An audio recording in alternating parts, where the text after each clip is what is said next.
पहली सैलरी से जुड़ा प्यारा सा पोस्ट देखिए। Where the software engineer meets the gifted content writer. The world comes together at Sharda University. Panchayat का चौथा सीजन आ गया है और उसके बाद सोशल मीडिया पर इससे जुड़ी पंचायत शुरू हो गई है। इस बार के रिव्यू बड़े मिक्स्ड रहे। अब रिव्यू में हम नहीं जाएंगे, हमारा काम है ये बताना कि सोशल मीडिया पर क्या चल रहा है। जनता को सीरीज के कैरेक्टर से जबरदस्त लगाव तो है ही, इसलिए प्रॉपर बहस हो रही है, पक्ष पक्ष सामने आ रहे हैं और वो अलग अलग कैरेक्टर्स के बारे में लिख रहे हैं और सोशल मीडिया पर भी लोगों की फुल पंचायत शुरू हो चुकी है। लोग न सिर्फ सीरीज के बारे में लिख रहे हैं बल्कि पॉलिटिकल कमेंट्री भी लगे हाथ कर रहे हैं। बनराकस बनाम प्रधान, सत्ता, शोर और संयम की कथा के बारे में लिखा गया कि पंचायत अब वेब सीरीज नहीं, लोकतंत्र का आईना है। चौथे भाग में प्रधान जी हारे पर हार चुनाव की नहीं मर्यादा की थी। एक सेकेंड, स्पॉइलर अलर्ट देना था क्या? ठीक है, स्पॉइलर अलर्ट हो गया है, थंब में ही हमने स्पॉइलर दे दिया है। वैसे इसमें तो क्या ही स्पॉइलर, पर खैर छोड़ो, अपने समझ गए ना, स्पॉइलर अलर्ट। खैर आगे इन्होंने लिखा कि कमी किसी चीज की नहीं थी, बस एक गलती हुई, बनराकस को जवाब दे दिया।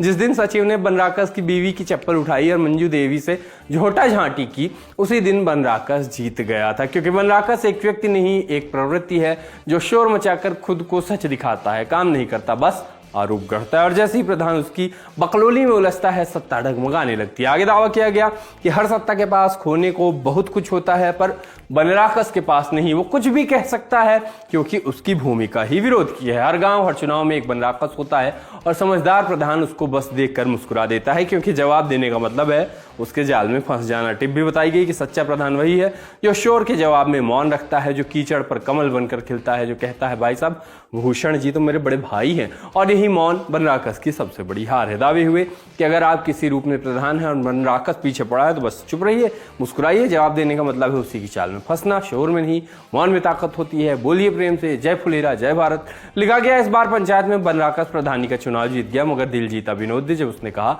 हम गरीब हैं, गद्दार नहीं। आज भी गांव में ऐसे कई विनोद हैं जो गरीब तो हैं पर गद्दार नहीं। जहां एक और लोग भूषण को खरी खोटी सुना रहे थे, वही लोग भूषण के सपोर्ट में भी आए। बाकायदा पॉइंट्स बनाकर अपनी बात को सिद्ध किया गया और लिखा गया कि फुलेरा में चुनाव खत्म हुए, भूषण जीत गए।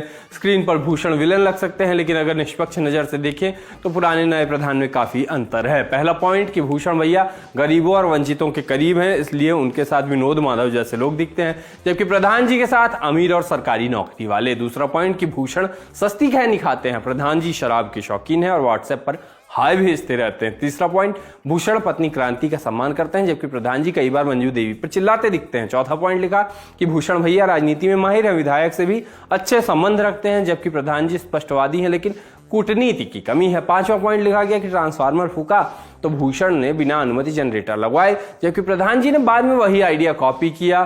धन था, मौलिकता नहीं। साथ ही लिखा गया कि प्रधान जी पक्षपात, सत्ता का दुरुपयोग और साजिश करने वालों से हाथ मिलाने जैसे आरोपों से घिरे हैं। अब भूषण भैया को खुलकर काम करने का मौका मिलना चाहिए। भारतीय दर्शक और परिपक्वता की भी बात की गई और एक लंबे पोस्ट में ये लिखा गया कि भारतीय सिनेमा जबरन किसी को हीरो या विलन बना देता है। पंचायत में भी भूषण जी को बनराकस दिखाया गया, जबकि वही भूषण पक्की सड़क मांगते हैं, पीएम आवास में भेदभाव का विरोध करते हैं।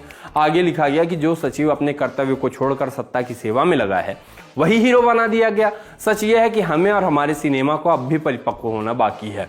लोग इंडियन पॉलिटिक्स को छोड़ फॉरेन पॉलिटिक्स की भी बात करने लगे। और डोनाल्ड ट्रंप के बारे में लिखा गया कि विश्व में चल रही पंचायत सीरीज का बनराकस यही है। लिखा गया कि इस साल यानी 2025 कुछ अलग ही साल रहा है। ये साल बस दो लोगों के लिए सबसे खुशी का साल रहा है। एक आरसीबी के लिए जिसने एक लंबे समय के बाद जीत हासिल की, और दूसरा पंचायत सीरीज के भूषण जी को जो इस बार प्रधानपति बन गए। बाकी तो सब अस्त व्यस्त ही चल रहा है ये साल। अरे हाँ, उससे याद आया, आप लोगों ने नोटिस किया होगा कि 2025 आधा निकल गया है।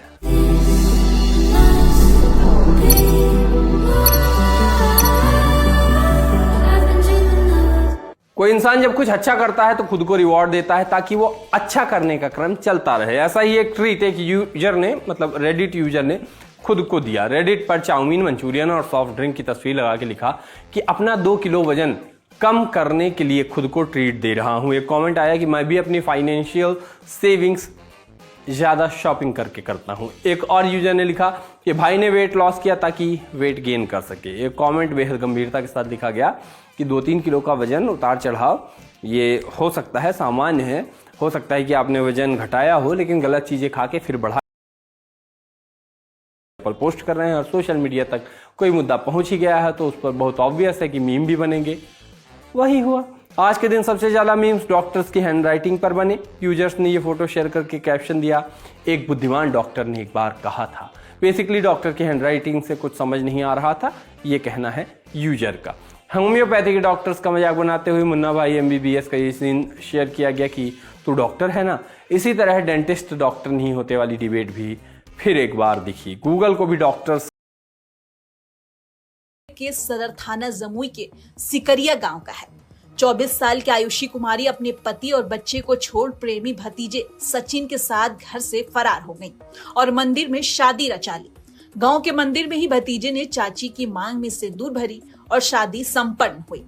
पटना की रहने वाली आयुषी की शादी जमुई प्रखंड के सिकरिया गांव के ही विशाल कुमार दुबे से हुई थी, जिनसे 3 साल की एक बेटी भी है। पति काम के सिलसिले में बाहर रहते थे। इसी दौरान 1 साल से आयुषी का प्रेम प्रसंग पड़ोस में रहने वाले भतीजे सचिन दुबे से चल रहा था।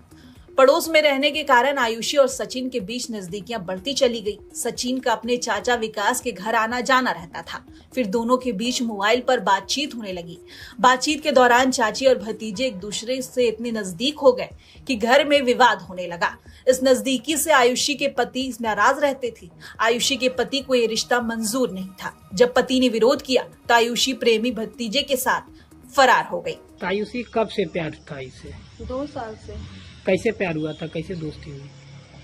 अब प्यार थोड़ी कैसे और कब होता है, वो तो प्यार तो कभी भी अटैचमेंट कभी भी हो जाता है किसी से। मोबाइल के जरिए बात होती थी या घर के बगल में होने के कारण क्या हुआ था? कुछ तो हुआ। मोबाइल घर से भी कनेक्शन इसकी वजह से भी और मोबाइल से भी हुआ था।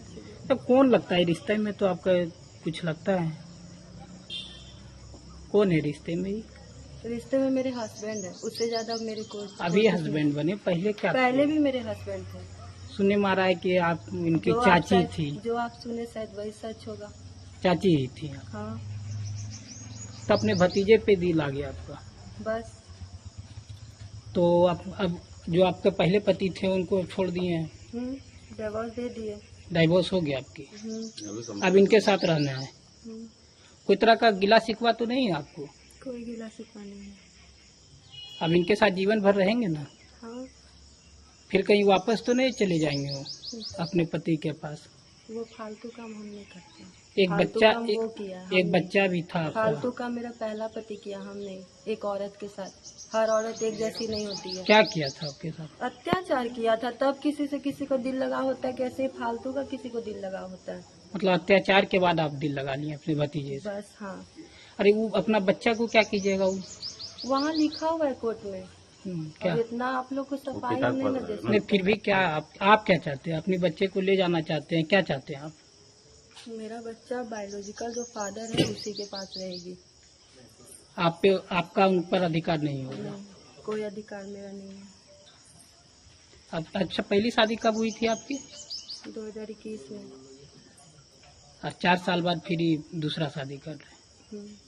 अब बाकी की जिंदगी चाची आयुषी अपने भतीजे संग गुजारना चाहती हैं और भतीजे सचिन ने भी जन जन के लिए साथ देने का वादा कर लिया है। खुशी तो बहुत हो रही होगी। हाँ। कैसे दोस्ती हुई थी चाची से?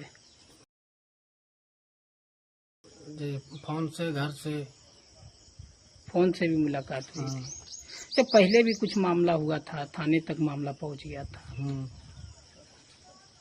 अब सब चीज क्लियर हो गया है? हाँ, सब क्लियर हो गया। कब भागे थे पहली बार घर से? भागे नहीं थे। हम लोग कभी नहीं भागे हैं। यहाँ से कब हुआ था? मतलब कब आप लोग इधर रिसेंट में कब निकले? संडे को रात में।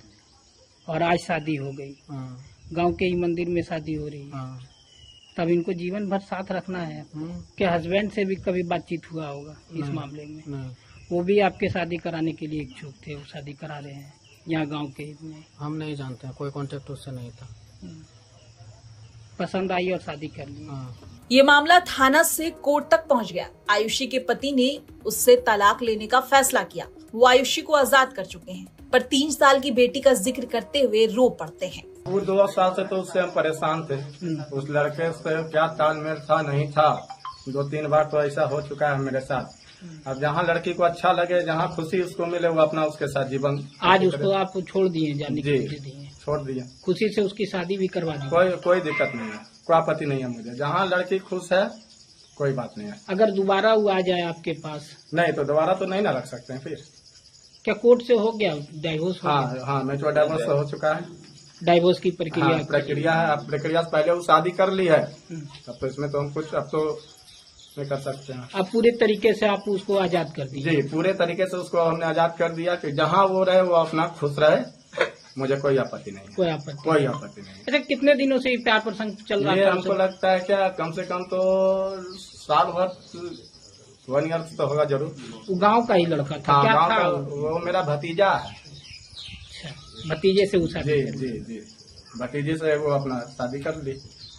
तो गांव वाले के बीच में वो दूसरी शादी हुई है? जी जी जी उसमें मुझे कोई आपत्ति नहीं। 2 साल से थाने में आपने आवेदन भी दिया था संडे जी को? हाँ, तो वो जो संडे के दिन गुम हुई थी, उसी दिन हम आवेदन दिए थे, लेकिन हमको भी पता चला वो प्रेम प्रसंग पहले से था, तो उसके संग फरार हो गई। चलिए, ठीक। आपके बच्चे और बच्चे 3.5 साल के बच्चे हैं, तो उसको तो मार के तो पहले उसको एक दिन तो उसको बेहोश कर दी थी। अच्छा, उसके साथ भी मारपीट? हाँ बच्चे के साथ, जो कि उसको हम एस के गुप्ता के पास दिखा देगा।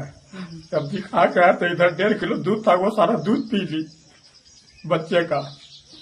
तो बच्चा को बच्चा अपने बोले पापा हम तुम्हारे साथ जा रहेंगे, मम्मा हमको मार देगा। बच्चा को बुलाते हैं, नहीं तो उसी बच्चा को क्या बोलते हैं कि तुम्हारा खून पी जाएंगे। हम यहाँ बच्चा को बुलाते हैं, पूछ लीजिए आप लोग क्या बच्चा के साथ कैसा किया। अरे हम क्या बिगाड़े, मेरा बच्चा क्या बिगाड़ा। अब आज के बाद वो बोल रही थी कि अत्याचार करते थे आप? क्या बोले?